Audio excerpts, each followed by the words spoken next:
Hello दोस्तों, स्वागत है आप सभी का आपके अपने यूट्यूब चैनल एजुकेटेड भारत में। डेली की तरह हम देखेंगे आज भी टॉप 20 जीके क्वेश्चंस जो मोस्ट इंपॉर्टेंट है आपके अपकमिंग एग्जाम्स के लिए। और ये प्रीवियस ईयर पेपर पर आधारित सभी क्वेश्चन है, इसलिए मोस्ट इंपॉर्टेंट है। तो प्लीज़ वीडियो को एंड तक ज़रूर देखिए। वीडियो पसंद आए तो लाइक एंड शेयर ज़रूर कीजिए। अगर अभी तक चैनल को सब्सक्राइब नहीं किया है तो प्लीज़ चैनल को सब्सक्राइब करके बेल आइकन ज़रूर प्रेस कीजिए। चलिए स्टार्ट करते हैं। फर्स्ट क्वेश्चन है, मेंडलीफ ने जब अपना कार्य आरंभ किया तब कितने तत्व ज्ञात थे। ठीक है, जब मेंडलीफ ने अपनी आवर्त सारणी बनाई उस टाइम पे कितने एलिमेंट्स ज्ञात थे, तो करेक्ट आंसर हो जाएगा बी 63। ठीक है, उस टाइम पे 63 एलिमेंट ज्ञात थे। देखिए जो मेंडलीफ की आवर्त सारणी है वो किस पर आधारित थी ये भी पूछा जाता है। तो जो मेंडलीफ की आवर्त सारणी है वो तत्वों के परमाणु द्रव्यमान पर, ठीक है, परमाणु द्रव्यमान या एटॉमिक मास पर आधारित थी। आपको ये भी याद रखना है, ठीक है, क्योंकि ये क्वेश्चन एग्जाम में बहुत पूछा जाता है। देखिए मेंडलीव ने क्या किया था, परमाणु द्रव्यमान के बढ़ते क्रम में उस समय ज्ञात सभी तत्वों को व्यवस्थित किया था और ये व्यवस्था एक आवर्त सारणी बन गई थी। ठीक है, और उस टाइम पे देखिए आवर्त की संख्या कितनी थी, तो उस टाइम पे आवर्त की संख्या थी 7 और समूहों की संख्या थी 9। तो ये भी पूछा जाता है, आपको इतना पूरा याद रखना है। और उस टाइम पे ज्ञात तत्व कितने थे, तो वो थे 63।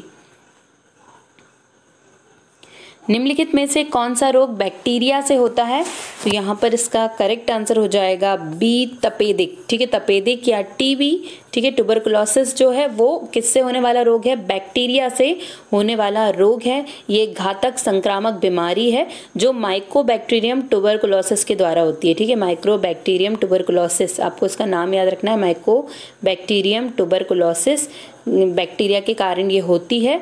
और देखिए इससे रिलेटेड ये भी पूछा जाता है कि ये कौन से पार्ट को हमारी बॉडी में सबसे ज़्यादा इफेक्ट करती है, तो ये डिजीज़ हमारे लंग्स को सबसे अधिक इफेक्ट करती है, लेकिन कई बार ये शरीर के अन्य भागों को भी प्रभावित करता है। ठीक है, लेकिन मोस्टली ये किसको करता है, लंग्स को करता है। तो आपको याद रखना है जो तपेदिक है या टीबी है वो बैक्टीरिया से होने वाला रोग है। मानव की आंत में पाया जाने वाला जीवाणु है, तो यहाँ पर करेक्ट आंसर इसका हो जाएगा ए एस्चीरिया कोलाई, या जिसे हम ई कोलाई कहते हैं। ई कोलाई मानव के इंटेस्टाइन में पाया जाने वाला बैक्टीरिया है।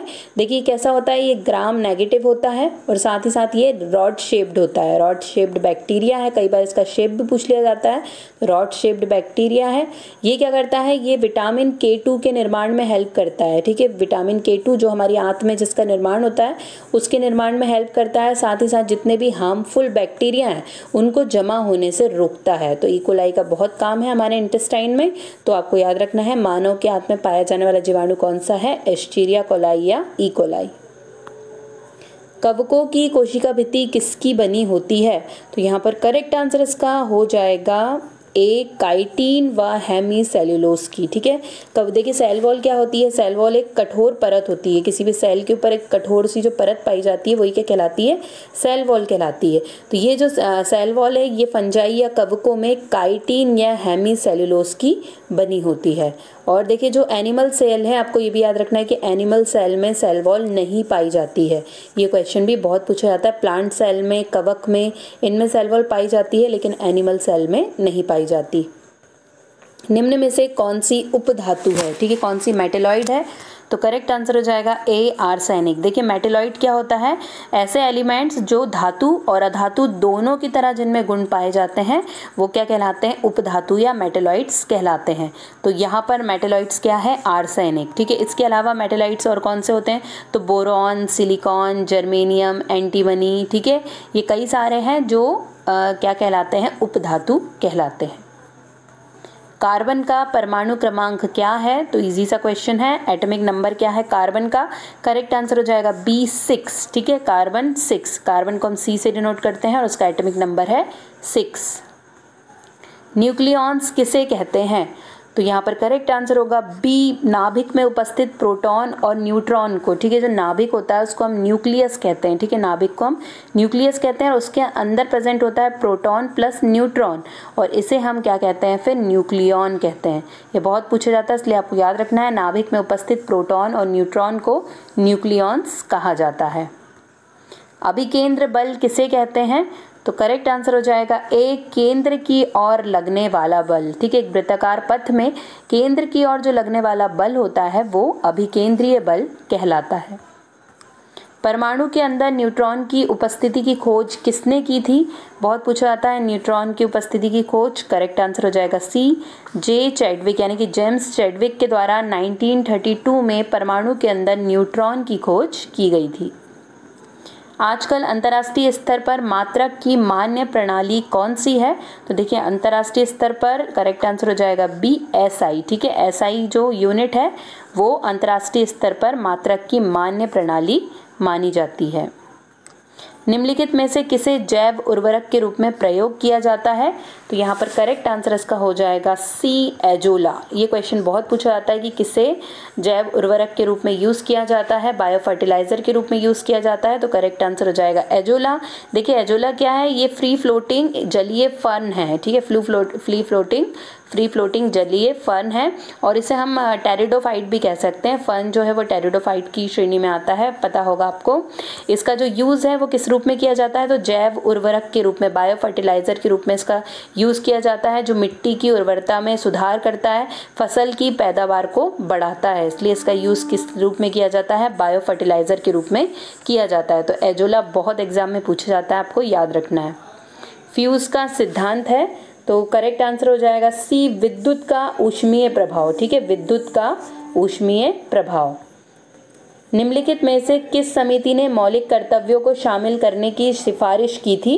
इनमें से कौन सी समिति है जिनने मौलिक कर्तव्यों को शामिल करने की सिफारिश की थी? तो करेक्ट आंसर हो जाएगा ए, स्वर्ण सिंह समिति। ठीक है, स्वर्ण सिंह समिति ने मौलिक कर्तव्यों को शामिल करने की सिफारिश की थी।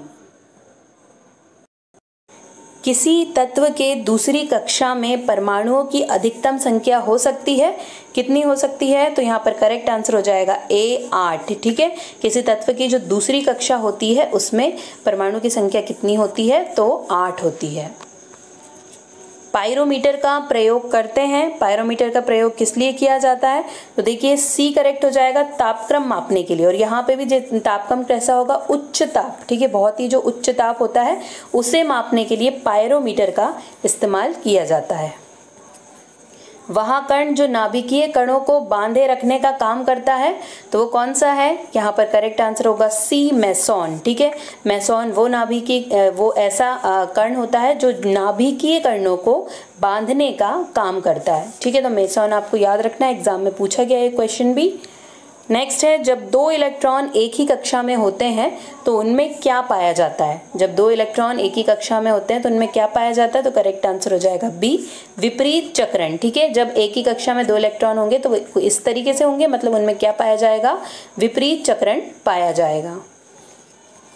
रेडियोधर्मी तत्व किसका उत्सर्जन करती है? देखिए जितने भी रेडियो एक्टिव एलिमेंट्स होते हैं वो सभी बी करेक्ट हो जाएगा, अल्फा, बीटा, गामा विकिरण का उत्सर्जन करते हैं। ठीक है, जितने भी रेडियो एक्टिव तत्व आपने देखे होंगे उनमें से कुछ ना कुछ उत्सर्जन होता है रेज का। तो वो कौन सी रेज होती हैं? अल्फा, बीटा, गामा रेज का उत्सर्जन होता है।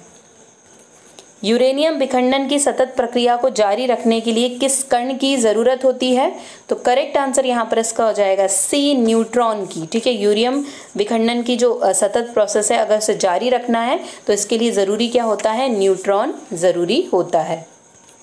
जल के अधिक क्वथनांक या बॉइलिंग पॉइंट का कारण है? तो यहाँ पे सही आंसर हो जाएगा डी, जल के अणुओं में हाइड्रोजन आबंधन। ये जल के अधिक क्वथनांक का कारण होता है। यहीं पर दोस्तों हमारे 20 क्वेश्चंस कंप्लीट हो गए। ये सभी प्रीवियस ईयर पेपर पर आधारित क्वेश्चन है, इसलिए मोस्ट इंपॉर्टेंट है, तो प्लीज़ वीडियो को लाइक एंड शेयर ज़रूर कीजिए। अगर अभी तक चैनल को सब्सक्राइब नहीं किया है तो प्लीज़ चैनल को सब्सक्राइब करके बेल आइकन ज़रूर प्रेस कीजिए। आज के लिए बस इतना ही। अब आपसे मुलाकात होगी एक नए वीडियो के साथ। तब तक के लिए पढ़ते रहिए, आगे बढ़ते रहिए। जय हिंद, जय भारत।